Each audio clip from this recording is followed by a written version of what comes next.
Quen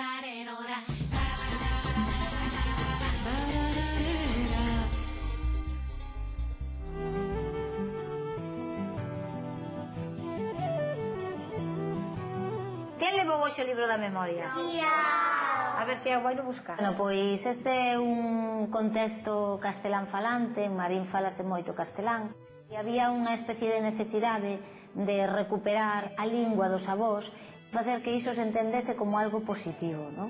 Nin pola prata da lúa, nin polo ouro do sol, non te deis o meu meniño, non te deis o meu amor.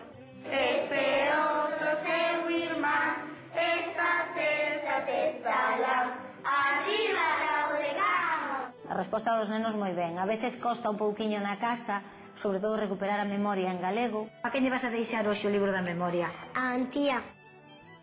O libro da memoria é un tesouro. Guardamos nanas, cancións, cantigas e moitas cousas máis.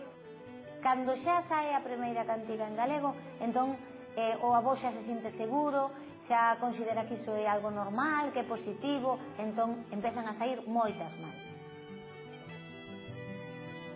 Que non é só recoller a cantiga como material literario, non é só recollela en galego como material lingüístico, sino tamén ese tempo que comparten na casa de estar falando xuntos, de estar xogando xuntos, de estar recordando xuntos, non?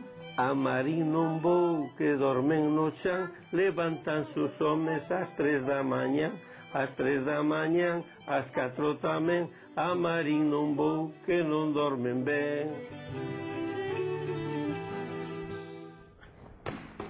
Ben falado. Onde nos miramos para ver se estamos guapos?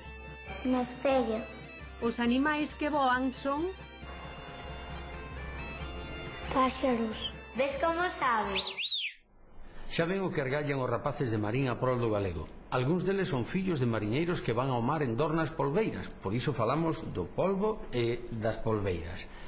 É curioso que as mulleres especialistas en cocer o polvo son do Carballiño, e concretamente da parroquia de Arcos. Por iso digo o refrán: pulpeiras de Arcos, amores de beira-mar, aunque non teñan barcos. Como se formou esta especialidade tan lonxe da costa? Pois probablemente porque Marín era un priorato do mosteiro de Oseira, que está a 20 km do Carballiño, e posiblemente pagaban o foro en peixe e polvo.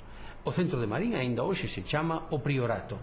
Pulpeiras de Arcos, amores da beira-mar, aunque non teñan barcos. Xa ven, a lingua garda a memoria.